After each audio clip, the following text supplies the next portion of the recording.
Now, hi, everybody, and welcome to the show. This is Dave Emmons with The Strange Reality, and that's right there behind me. I got to move my big jug head to get that picture in there, but that's a friend of mine, Emily, made that up for me. It's a great idea that she had, and so I like that banner. Uh, I want to tell you first of all, I appreciate everybody that follows, and I usually put up other things like pictures of UFOs that people have on my site, and I do that because I want people to know what's really going on out there, and that's what the strange reality is all about. It's everything that is strange. I want people to know about it, and it's not so strange, like conspiracies and things of that nature. They're actually what's going on is that. Uh, there's so many things that people don't know, and you start learning this thing. You open up your consciousness and you look around yourself and you say, wow, this does exist. You have the powers to be and the elites that are trying to stop us from having the knowledge that we're supposed to have, and know what's actually going on out there in our own spiritual health and our own emotional health. It's important, and that we remain free and happy, and that's what we need to do in this country. My guest today, after that little dialogue that I think some people probably won't go along with, but that's fine. Everybody has their own opinion. That's how I approach things, and that's how I do with my guest. My guest today, I've had him on before, and he's written 3 books. Maybe he's working on other articles and things, but he's been quite busy with the pyramid phenomena, and everybody's interested in that. I know I am. I'd like to go to Egypt and visit the pyramids. That's one of my bucket lists, but I'm not sure if I'm going to make it now with all the chaos that's going on in the Middle East. But my buddy here, Stephen Myers, he's been there, and he'll tell us a little bit about that after I introduce him. Stephen Myers is the author of 3 books. His first book is titled Lost Technologies of the Great Pyramid. His second book is titled The Great Pyramid Prosperity Machine. His third book is titled Pharaoh's Pump Analyzed. And that's this book he just wrote back in 2023. And he's an author, lecturer, and independent researcher. Stephen Myers has studied the Great Pyramid for over 20 years to understand how this ancient wonder of the world was built and why. We're going to get into that. His research included traveling to Egypt to conduct extensive on-site research at the Giza, not Giza. I'm thinking about the Yellowstone, the geyser. It's Giza Plateau. Stephen Meyer has written numerous magazine articles and given many lectures on the subject of the Great Pyramid. He compiled his research into 3 books, which provide comprehensive and detailed explanation of how the Great Pyramid was built and why. He has also founded a nonprofit foundation dedicated to understanding how and why the Great Pyramid was built. The mission of this book, that's his new book, I imagine, describes how the massive stones were moved from the quarries and set into place with extreme precision, using the lost technologies described in this book. The Great Pyramid was assembled effortlessly without the unworkable notion of a gigantic ramp. This book also examines modern Egyptology's unprovable explanations of how the Great Pyramid was built and offers a fresh and exciting alternative.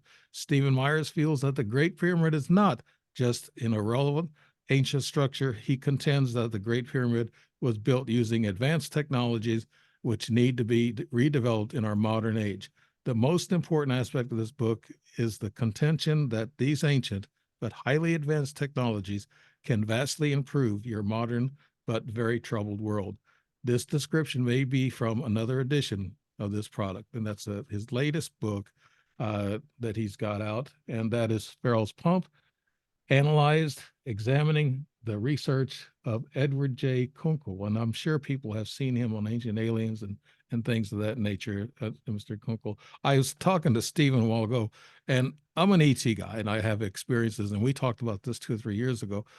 But there's also a theory that ancient people had intelligence way back when, and they had these enormous, books of knowledge, or thinkers and people that knew how to build these pyramids long ago.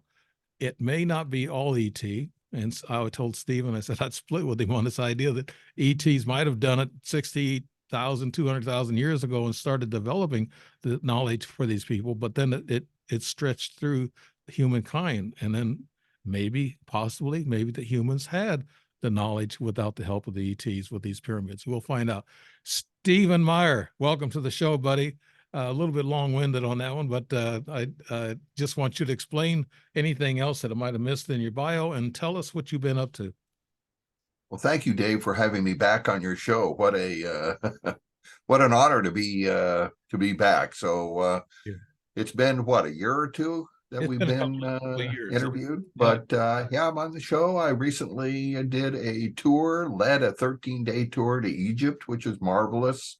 That was about a year ago, before the troubles they're having right now in that part of the world. So it was a wonderful trip. We went essentially everywhere, Karnak, the Colossi of Mammon, even the High Aswan Dam. So it was a marvelous experience leading a tour like that. So that's probably the highlight of the last year, as well as my third book titled Pharaoh's Pump Analyzed. So there's been a lot going on. Now, were you able to go into the Great Pyramid, Stephen? We did. You can, that was part of the tour. You buy a little extra ticket and you go right in and go up the Grand Gallery and then up into the King's Chamber and all of that. And it's like being inside a machine, is what a lot of people describe that ancient, very precise structure built in ancient times. How did you feel? Some people, when they go in there, they say they just feel some kind of energy, like you said you felt.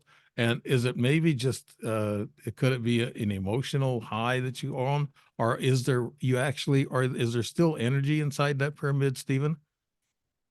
Well, it's certainly a pretty fascinating pile of rocks, if you want to put it that way. I felt, I felt in awe of being inside those passages and chambers. It was actually quite similar to when I toured the Hoover Dam. You can go inside the Hoover Dam. The first time I went inside was before 9/11, and you could go all through it. You could go see the big shafts turning and go through all the passages in that structure, and it was like an industrial cathedral, the Hoover Dam. And I got that same kind of a vibe when I was in the Great Pyramid. It was this massive structure that wasn't for war, wasn't a weapon or anything like that, and it was built by I would contend ancient humans that were geniuses, and it was a massive construction project. So it was very fascinating to go through those passages and chambers. How did these ancient intelligent people, I'm not denying that fact. That's actually a strong theory that's going on now, that it was very intelligent human beings that got together and did this, but they've learned that down through thousands of years. How now do you think there's another chamber in there they found in the pyramid, and they haven't really explored it yet, Stephen? That's a good question. They've used some muon scanning technologies, and just recently, months ago, discovered a small open area. You could call it a chamber under the large stones near the original entrance. They call them chevron stones, one of Right. the largest stones in the Great Pyramid. And under there was a chamber, but that had never been entered since the time the Great Pyramid was built. But it sort of looked like under the rafters in an attic is what it looked like. I mean, it wasn't anything profound or symbolic, but there's also a idea that there's another larger chamber kind of near the Grand Gallery that goes up at an angle, a 26-degree angle. Right. And there's a possibility that something is there. So even though the Great Pyramid is a building built in distant antiquity, it's certainly in the modern news quite often. Right. I hear also the Great Sphinx. There's a chamber below, And actually, the Egyptian government has stopped all outsiders from doing any work on it, and they're doing some work. They're digging down into that chamber that they say is down there. What do you know about that one, Stephen? Well, I know that I don't know. Yeah, the government shut that one down, I think. Yeah, Egyptian. but the Egyptians in charge of those ancient sites are off, and Egyptology in general is often not very forthcoming in some of their research that they're doing. So it's hard to say, us regular people are often not allowed to know exactly what's going on. So it leads to, conjecture and conspiracy theories, that type of thing. So it's hard to say, what they know that they're not telling us. Yeah, the powers to be like the conspiracy theories because it throws us way off. I know you heard this saying, and I've heard it quite a bit mentioned on the air that history isn't what we think it was. It's not the history. They've been hiding a lot of things from us through ancient technologies, through wisdom, and all the way through the thousands of years. And this is why I guess you say these people were intelligent enough to do this themselves from the knowledge that they learned hundreds or thousands of years back, and they passed it on to each other. Uh, in doing so, the one big question I know a lot of people might have out there, Stephen, is how did these ancient intelligent people move those giant blocks? Well, I think that they used water locks, like in the Erie Canal or like the Panama Canal, water locks and barges, and they were able to move stones effortlessly up a series of water locks to the construction site. And the first stones they set in place were the casing stones for the first level. They set those casing stones and created a square wall, if you will, and those stones are cemented together watertight. And they were able to fill that square walled in area up with water. So it was a huge pond. And they moved stones on barges systematically on a production line manner all the way up and into that pond. And they were able to move stones off of the barges and set them right into the pond. And when that pond was filled with stones, the first level of the Great Pyramid was completed. And they continued that process level by level with casing stones first, and then the interior stones level by level until the Great Pyramid was completed. We have a video series on our website that describes the whole process in detail. Right. And you have a group, and we're going to be talking about that, an organization that work together and they put in their input, their intelligence, and their investigative skills into looking into the Great Pyramid. But I've always thought, that the Great Pyramid was always built by ETs. But like I said, there's been a second thought about what's going on after looking at history is not what it's really is supposed to be. So I'm open to this theory, but how, if you can explain, I guess the YouTube on your website will explain it, but how did they raise that pond up to get the boats? Are you saying that the boats went into this pond as they raised the pond level and they got up?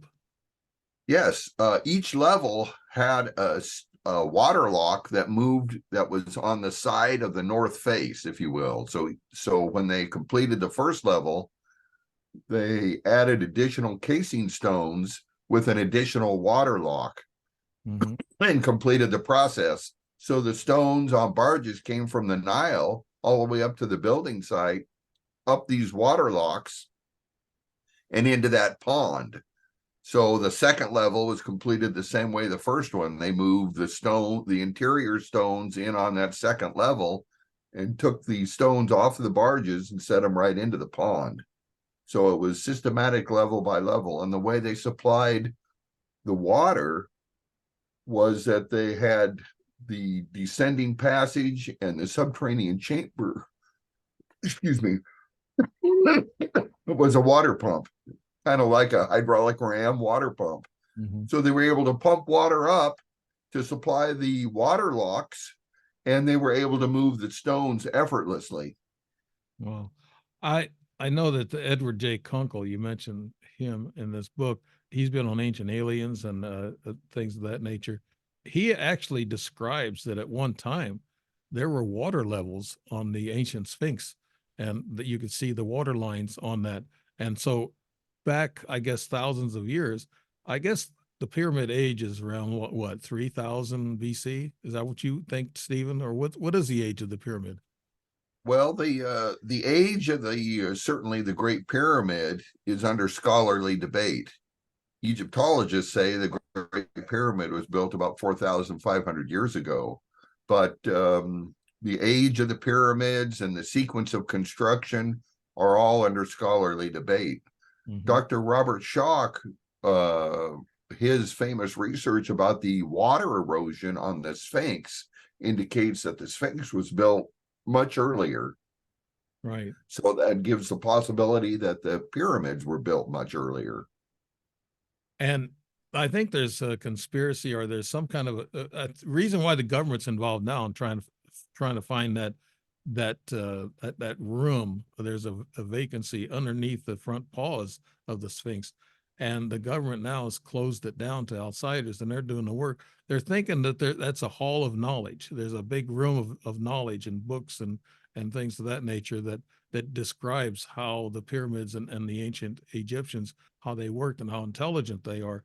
And maybe they can find secrets for themselves. Each government is always after secrets. UFOs, it don't matter. Pyramids, they want to find that magic, a portal or whatever. It's the military gets involved, the governments get involved because they want that as either a weapon or something to modernize their own culture so they can be higher and above other civilizations, and which is not a good idea to go after something for power. But what do you think, Stephen, that could be in that empty hall underneath the paws of the Sphinx? Well, there's a lot of speculation that below the paws of the Sphinx is some sort of a hall of records or some depository of ancient knowledge and that type of thing. Certainly, I've never seen any photographs of anything like that, but I sure hope there is, and I hope it's been undisturbed. And I also hope that if Egyptologists or governments enter that hall, that ultimately that information will be made available to the general public. But it's hard to see the pyramids and even the Giza Plateau gives up its secrets very slowly. Yeah, maybe some other country may start a war with Egypt and go in there and try to get it, like they did in Iraq. There's some conspiracy theories about Iraq having some ancient secrets buried in some of their ancient sites, and actually a portal. And other governments were after that, and I don't know. That's what the conspiracies are. But I think back thousands of years ago, that was a more lush area where the water was more plentiful from the Nile River, and it come up real high, up close to the pyramids, like you said. So they used the river water to do what you're saying is to raise the level. So it was more tropical back, like say 3, 4,000 years ago than what it is now. And we know how the weather can change, and then it can take a lush forest and make it into a desert with no rain after a while. Is that what you're considering also, that back then there was more water and the water level was higher, Stephen? Well, the path of the Nile River has changed through the eons, and the um, area was more certainly more of a savanna in distant antiquity, and it was even more of a wetter climate before the last ice age. Right. So weather changes, the path of the Nile changes. We think the source water for the Great Pyramid was from the ancient lake Maurice, which is much smaller now, but in distant antiquity, it was pretty large with a higher elevation than it has now. So that lake was ultimately the source water for the Great Pyramid water pump. Could you tell us? I mean, we're getting to this point here too, that I want to know about this organization that you're with. It's you have it in your I guess email address. and it's the great. It's actually the pump, you call it, the pump org. And could you tell us a little bit about that organization and not only your travels, but also what you're doing with this organization, Stephen? Well, it's the Pharaoh's Pump Foundation, and the website is thepump.org. So that's pretty easy to remember. Right. And we're a 501c3 nonprofit organization dedicated to understanding how and why the Great Pyramid was built and to redevelop the ancient technologies, the high technologies associated with the Great Pyramid Right. to help our modern but very troubled world. Mhm. So that's what we're doing. We are our base is in southwestern Oregon. We have a facility and doing some on-site experimentations and making some models of various scales and that type of thing. So we are doing quite a bit of research and that type of thing. Enough research that it's been compiled into 3 books now. So that's what we're doing. Now, Stephen, have you guys gotten into a room with other academics as a scientist and tried to work out the differences and your ideas and your thoughts from from what you wrote about the pump? Have you met with these other people? And it probably turned into a slight indifference or difference of opinion when you meet these other groups, these scientific groups that might say, well, it was ET that built it and things like that. Tell us how, if we were a fly on the wall, if you had a meeting like that, Stephen, how did it go? Well, nowadays we don't all have to meet in a room. We all have email and that type of thing. So, but yeah, there's a lot of networking going on with different people with different ideas, and we try to use valid research methods and legitimate scientific inquiry techniques to analyze each other's assessment of the direct physical evidence. People say, well, do you have any evidence to support your ideas? Yes, I have all the evidence that everybody else has. And what differs between different researchers is that their interpretation of evidence. When some Egyptologist says, oh, well, they must have had a big ramp and they drug the stones. Well, I say, well, can you drag a stone that's the largest stone? Can you drag one of those up a ramp? And there's no demonstrations. So Egyptology is one of those very few sciences that does not engage in the scientific method. So there's a lot of other ideas. We analyze even some ideas from the past, like the Great Pyramid had something to do with Bible prophecy, and we analyze if that's a viable interpretation of evidence and all kinds of things. So yeah, there's a lot of brainstorming going on and a lot of progress. Right. Now you mentioned the Bible. They claim there was high priests that had meetings in underneath the Pharaoh's. That's the room that they're talking about underneath the Great Sphinx pause. And they had the high priest there, and they said Jesus visited those high priests one time in his travels. Uh, that kind of tells people that there is something probably there in that room. So the biblical, I guess, words and wisdom point to that, right? I mean, they talk about the the ancient Sphinx and the pyramids in the Bible, don't they, Stephen? Actually, the word pyramid is not in the Bible, or Sphinx is not in the Bible. So Okay.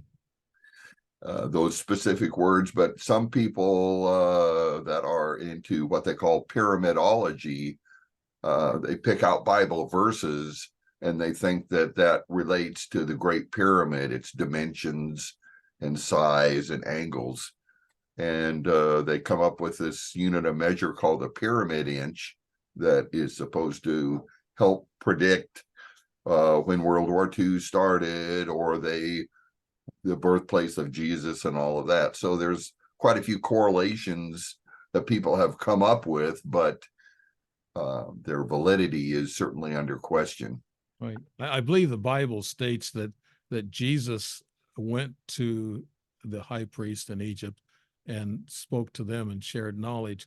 Uh, and then I guess everything else fell in line, like you said. Then they probably put in the word pyramid, and they put in the Great Sphinx and things of that nature into the story.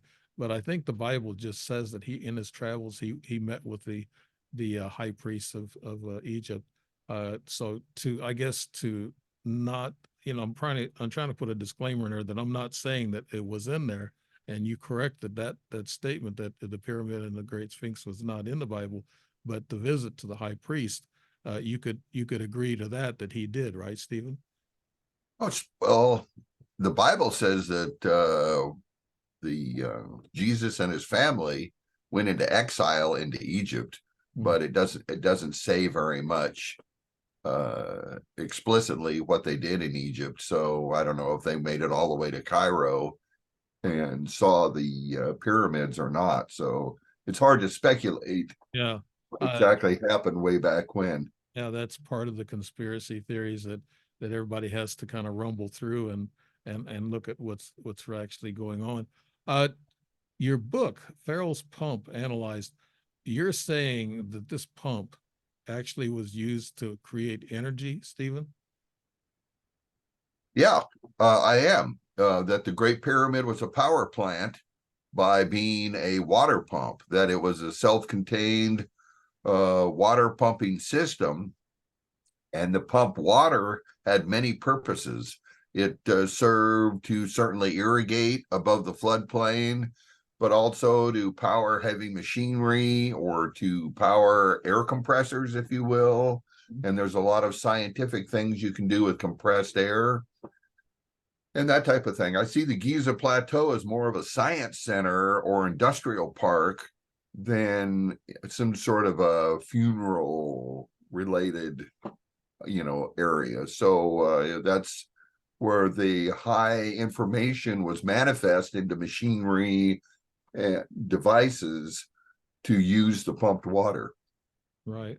I I guess at the top, the very top, they had a dome on it, and it was a triangular, of course, and it was white porcelain. They had it porcelain. That could have been where the energy was discharged. Was that kind of a Tesla idea of transporting energy through air? And did it go to the other pyramids like in Central America and Mexico and even in India? Did it travel through the air like that, Stephen? Is that where the energy was going? Some people think so. I think that it did not. There's no evidence that the Great Pyramid ever did have a capstone, and there's no evidence what the capstone, if it existed, was made of. So or any type of explanation of how the capstone would transmit some sort of energy. So I think that the energy that they used with the Great Pyramid water pump was the pumped water. So look at it this way: a hydroelectric dam dams a river, and it causes the water behind it to fill up and make a big lake. Mhm. Well, that's elevated water, and they use that elevated water in a hydroelectric dam to do one thing: it makes electrons in a wire move. Right.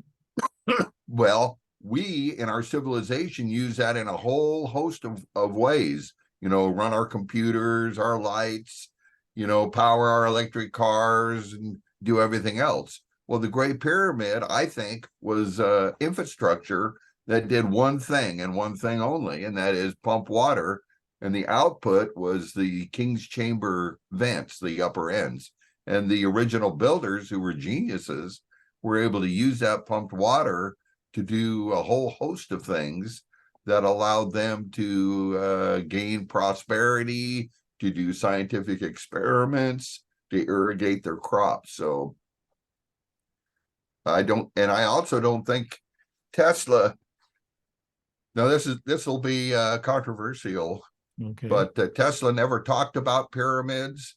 He never wrote the word pyramid down in any of his writings. Right. There's no reference of him having a lecture saying the word pyramid, and pyramid is not in any of his patents.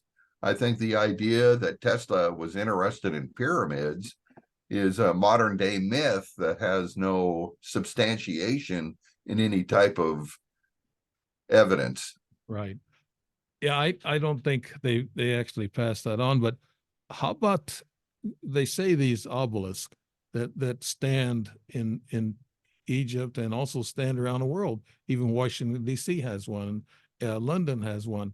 These pointed objects that stand, I don't know how many stories, maybe 10 stories high, and they say that the Great Pyramid and other pyramids were transmitting energy to those obelisks, and then people could use that energy. How's that theory? Does that work with your thinking, They Stephen? say that, but that's as far as it goes. They don't say how it was done. They don't recreate how it was done. They don't reduce anybody's electric bill using that type of energy. Right. So, how a large, tall stone obelisk, excuse me, I had a cold a couple of days ago. I'm getting over it. Oh, okay. You don't have But that 30 how day. did a tall, strong obelisk receive or send energy? And you ask these technical questions, and I have a very technical background.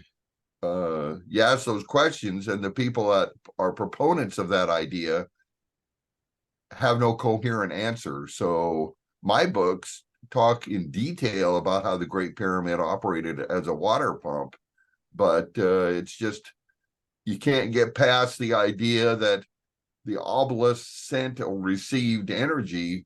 You can't get past that superficial sentence into like, well, how was it done? And there's no explanation. Right. Well, they're saying the obelisk, they were made of granite and it was quartz. Quartz was all inside granite, and the quartz actually was the conduit for the energy. And the scientists have that, in talking about that. But again, they haven't proven anything, like you said. And we hear all these different theories about Egypt, and we all wonder what's going on. I want to ask you about the Egyptian people. You said they were intelligent. I think they were too. They were taught by somebody, and we don't know ETs or whatever, passed down generation to generation. But they claim like back in, I guess, 2500 BC, ISIS and Thoth and these people that were running the country at the time, they had these elongated heads. Now, that's where these scientists are jumping in there and saying, well, these were aliens or hybrids. What is your idea, your thought about these people having these elongated heads, Stephen? Some of the hieroglyphs in Egypt look like their heads are elongated. They go way back, cone heads, if you will. Right. And it's certainly fascinating. A lot of skulls have been found in South America with very unusual shapes. So that's that's a mystery. It's hard to say, Uh, but it plays into I'm the not ET. a Right. anthropologist or a biologist Right. to analyze those skulls, but it is something that certainly needs to be researched as much as possible. Right. And that's where a lot of these investigators and even some scientists, not all scientists, because scientists try not to put ET into the mix of things when it comes to knowledge and intelligence throughout human history. Uh, I guess there's a reason for that. Uh, a lot of knowledge is stopped, a lot of intelligence is stopped. And it's like in Egypt, only the high priest and the selected people of the king and queen had knowledge of building these pyramids, and everybody else were just they worked labor. Is that right? They were holding back the secrets, Stephen.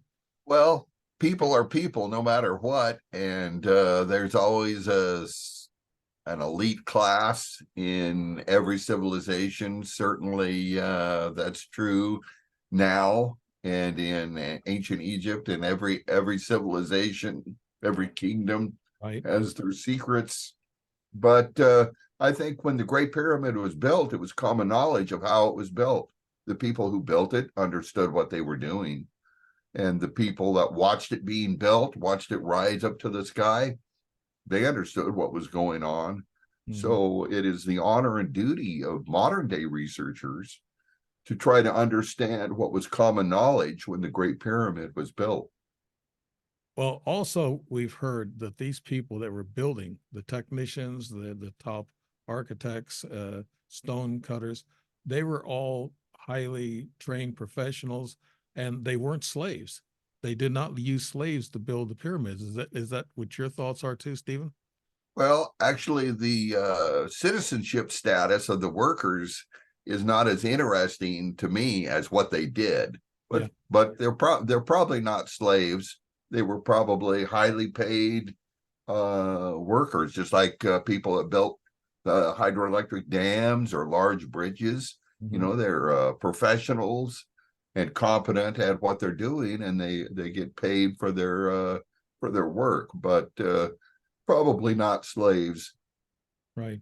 Now, for those people who have the idea that the extraterrestrials were responsible for training all these people in ancient Egypt and other cultures, how could you explain that and tell people that your thoughts and your investigation takes you to another direction, like the people were already intelligent and they knew this already? Stephen, can you argue those 2 points? Yeah, well, what do you think it would take to build the Great Pyramid? You would need a guy that understands water locks. You would need someone that could chemically create a very strong bonding agent, and not much more than that. So Nikola Tesla, he figured out alternating current and all that goes with that in one day. So you know, it's I don't see how it's impossible that ancient people could not build the Great Pyramid. But here's a thought: people that believe that it had to have some alien influence. If you believe that, you have to believe that ancient people were incapable of building the Great Pyramid. And when you point that out to people, those are two sides of the same coin. If it took aliens, well, then the ancient people were too stupid to build the Great Pyramid, and they say, "Oh, no, no, no, no, no," and then they start backpedaling. So I just actually focus more on how it was built instead of who built it. But if you think it required ancient aliens, which I'm not saying they weren't ancient aliens, but if it required ancient aliens, then that meant humans were incapable of building that big pile of rocks. Well, like you said earlier, in a culture, you have the elites, and you have the academics, the highly skilled, trained people. Then you have the worker bees and the people who do other jobs, and it's their own interest or whatever. Each society has different workers for different things, and people settle into different careers. But how do you explain? And here's something too that I see on Ancient Aliens quite a bit and other shows. How do you explain that pyramids were built all around the world? And was that a global thing that they all knew? And that's what they did it for? Why did they build pyramids in Mexico and Central America and India? Why were those built? And how did those people know all this information, Stephen? There are pyramids all around the world, including China, and Las Vegas even has a pyramid. It's not ancient, but but all these pyramids that you talk about in Mexico, they're all different sizes. They have different qualities of construction. Some are just made out of rubble, if you will, Right. and they have different angles on the sides. Some have a platform on top, different interiors. So, excuse me, sorry. Well, that's that 30-day Yeah. cough that's going around. Yeah, but you can't group them all together and say there's a magic bullet. They all have the same purpose. They all were, used for the same thing, built the same way. Right. Because moving rubble or gravel even is a lot different than moving a 70-ton stone. So it's hard to group them all together. But if you just have stone or masonry or rubble, and if you want to build a tall building, it has to be big at the bottom and small at the top. That's just an engineering challenge that that anyone would understand, if you want to make a sand castle, it's bigger at the bottom and smaller at the top. So it's just an engineering challenge that people faced when they wanted to build a tall building without I-beams and structural steel. So that's what I think. You can't build it any other way. Right. Now, do you agree with the planetary alignment on all these pyramid sites, like in Egypt, Central America, and Mexico, where the pyramids were aligned with certain star clusters like Pleiadian and Sagittarius and places like that? Do you agree that they did align to these planets and they were always north and south oriented? Is that what your findings are, Stephen?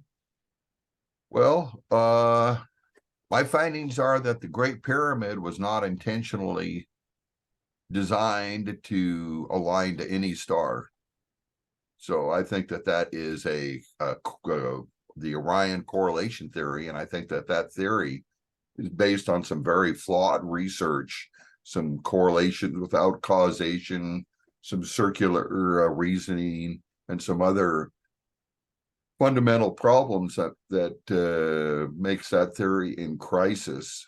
So I think that's a flawed theory, just like the biblical correlation theory, that people come up with these correlations and then but don't have any causation and that type of thing. So they also, the Orion correlation theory thinks that math validates a correlation, and in the realm of legitimate academic research, math does not validate a correlation. Mm-hmm. And they also think that precision validates a correlation, like the stars precisely pointed to, or the vents pointed to stars. That doesn't validate a correlation at all. So it's that theory, again, is in crisis, because it has some very crumbling foundation of flawed research methods. On my YouTube channel, I have a number of videos that describe that information in much greater detail. All right. Well, do you think math validates a correlation? I have never been a scientist in that area, so you're the expert on that. I'm going to take your word for it. But okay, how about the north and south orientation? They said it is. That's a piece of evidence. The sides of the Great Pyramid are aligned to the cardinal directions. Mm-hmm. Absolutely. That's evidence. The interpretation of that evidence is much something else. People put a lot of lip service into that alignment, but how is that significant? Right. Nobody provides a real answer. And your theory, I thought 2-3 years ago, of course I had the ET theory. I still had that theory in the bucket. But what I'm thinking is that your theory of how everything went on is getting closer, to actually be a realization, because what we're told about history is not what really history is all about. So there could be a lot of different explanations for everything that's happened in our human history. And they say it goes back 260 million years ago, our human history, and it started and stopped 16 times. It's some of the investigations I've heard that talked about our DNA. But ancient intelligence, a lot of them were smarter than we were, and they had things that why did they die young, though? A lot of these ancient people died young. If they had that much technology and knowledge, why did a lot of these people die like in their 20s and 30s, and they died of diseases and abscessed teeth and things of that nature? They didn't have the medical knowledge, Stephen. So where did all the knowledge go for that? Well, just to get back to the idea of the alignment of the Great Pyramid, people say, well, if it's just a water pump, why would they align the sides to the cardinal directions? Well, the reason why is because it's a water pump. The alignment of the Great Pyramid doesn't matter at all. Mm-hmm. Just like the alignment of the water pump in your car engine. It doesn't matter if it's pointing north, south, east, or west. So the builders, because the alignment didn't matter at all, they just built it square to the world, if you will. Mm-hmm. You know, just like my house is built in perfect alignment to my neighbor's house. I live in a subdivision, and my house is perfectly aligned to the sidewalk in front of my house. But there's no religious significance to that alignment. There's no symbolic religion significance. So just because something happens to be in alignment doesn't mean that it was like some profound correlation of anything. It just means that the sides of the Great Pyramid happen to be aligned to the cardinal directions, because the alignment didn't matter at all. Just like the alignment of my house doesn't matter, so they just put it square to the lot, if you will, or square to the sidewalk. You know, like my brother, So like my brother would say, it is what it is. You know, something like well, that. it definitely is what it is, but as researchers, we're trying to find out Why? why it is Yeah, what it is. right. And I was talking about the culture of Egypt. Why didn't they spread that knowledge out to help their health and things of that nature if they were that super intelligent? And even kings and queens actually died. You know, Tutankhamun, you know, died early and young. And why didn't they have the intelligence and knowledge to take care of their own people if they could build these huge monuments? Stephen, can you kind of talk about that? Well, just like you, I'm a catastrophist. The history of the human race has been punctuated by some catastrophes. But if the Great Pyramid and the Sphinx were built much older than what Egyptologists say, they have nothing to do with Tutankhamun. Hmm. Does that make sense? Tutankhamun was probably much later than Right. when the Great Pyramid was built. Hmm. So, but Tutankhamun was just like the Habsburgs in Europe, and that they intermarried to consolidate their control, and ultimately had quite a bit of deformities and that type of thing. King Tut had some deformities with his ankle and some other things, and the Habsburgs, when they intermarried, it kept all the money in the family, and it worked good for a while. But after a few generations, it I think led to their demise. So it's just human nature, if you will, You know, that sometimes these uh, dynasties or kingdoms do things that are ultimately don't work out, if you will. So that's what I think happened to both King Tut and also the Habsburgs. right. Now, your organization, the Pump organization, how many people do you have in it, and what are the different levels of expertise, Stephen? Well, we have a number of people. I'm the president and kind of the mouthpiece, if you will. And Mhm. we have other people. We have, pro bono legal counsel. We have advisors. We have a library with a lot of published and unpublished materials, that type of thing. We have a shop, a facility with some tooling in it, a lathe, and that type of stuff. We even have a 3D printer now, so that's kind of fun to fiddle around with that and do some research. We Mhm. have a number of other people, that are not on the board of directors. We got one guy, he's a welder, and he's much more valuable than an Egyptologist would ever be. So he comes over and we, work on stuff, and some other people involved that are local. But of course, we network with a bunch of other people, other authors, researchers, interested parties, enthusiasts, that type of thing. I have a Facebook page Right. and a YouTube channel. So there's a lot of ways to get involved, if you will. Either by being in the Facebook page, or commenting on YouTube videos, or being involved with the organization through the website. Hmm.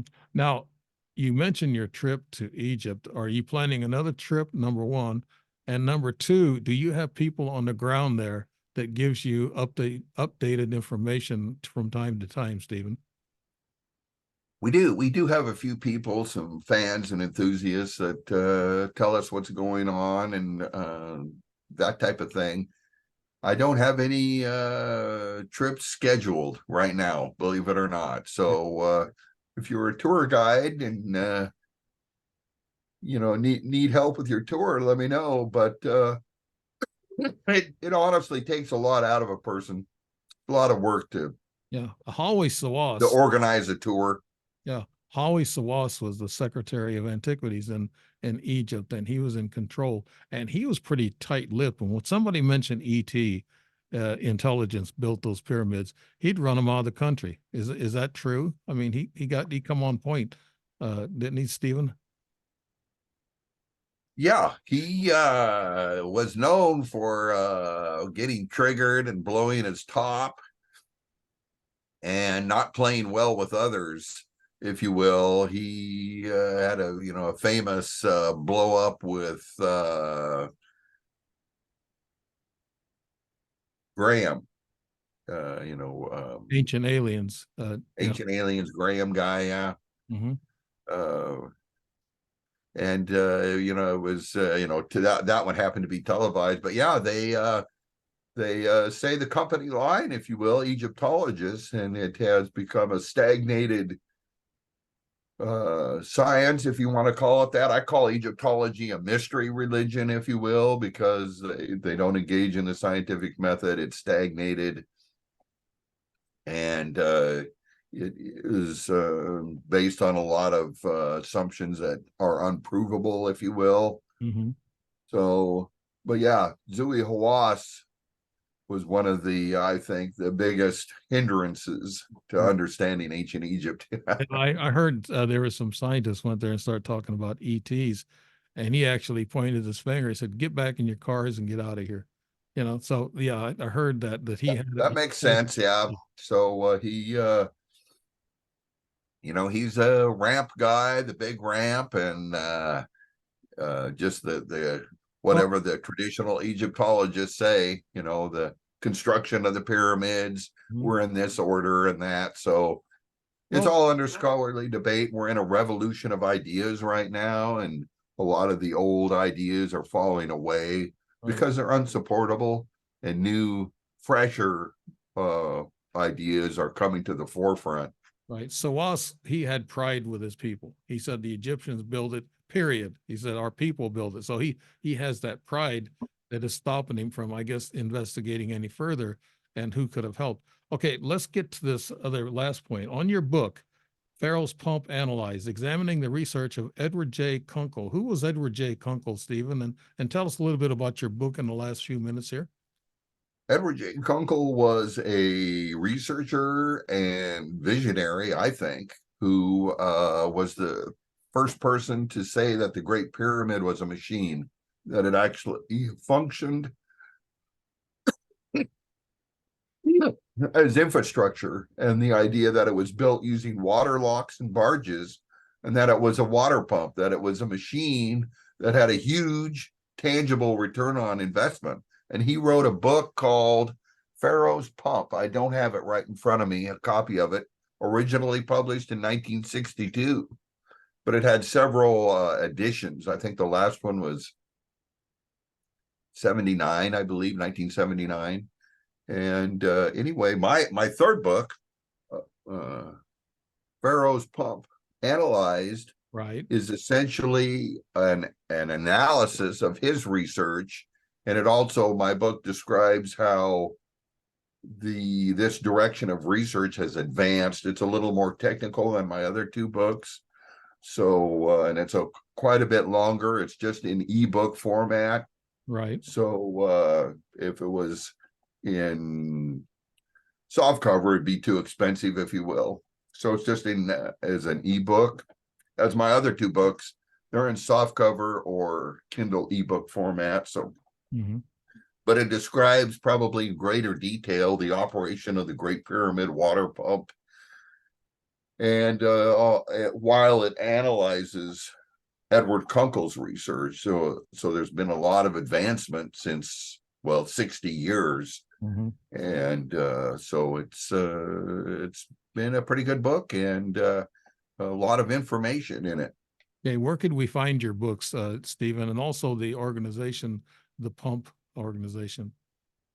The pup.org is the website for our nonprofit foundation, and you can go there and find out what we're about, our activities.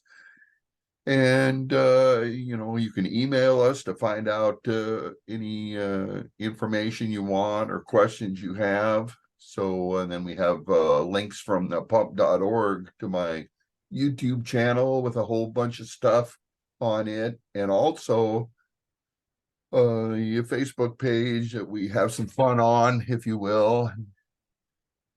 Talk, to make myself available and, talk to the general public, if you will. So we do all that. And the books, they're available through Amazon.